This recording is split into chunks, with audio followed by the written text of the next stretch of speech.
Hey guys, Coach House from House Family Fitness. Working on mobilizations today for our quads.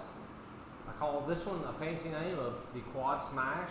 Kind of the same idea as we did with our calves on yesterday on day 3. You know, we're going to use the foam roller, or like I said before, you can use anything that's cylindrical. You can use a wine ball, you can use a baseball bat, you can use a barbell, you can use a can of soda that's unopened, honestly. Anything that's cylindrical and has some rigidity to it. So we're going to be on the ground again today. And we're going to use the foam roller.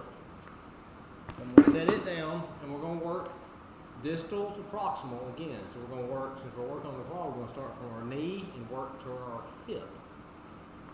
I'm going to do the left leg since I'm facing this way today. Get on all fours. And since I have the large roller, I'm going to kind of be to the inside of it, so it's short on the inside, so I'll have room towards the midline of my body. And we'll start at the knee. And we're going to do the same thing we did with the calf. We're going to kind of roll back and forth, kind of working on that tissue. You know, put some pressure on there, but if it feels sketchy, it is sketchy. You should be able to put pressure on this tissue and it not be uncomfortable. You know, if it's uncomfortable, that means there's some stickiness, some restriction in there. And we'll kind of saw back and forth right above my kneecap right there. You know, I'm going to flex my knee, extend the knee. Flex the knee, extend the knee. I'm going to go back and forth. And I should be able to kind of work it there until it gets really comfortable. And I'm going to move forward. I'm going to move towards the hip. I'm going to move proximal.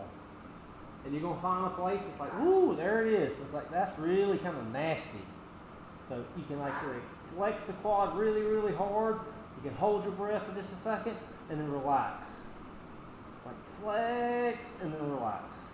So you can kind of get that like motion in there. It's like really tension and then relax so you can kind of get deeper in there.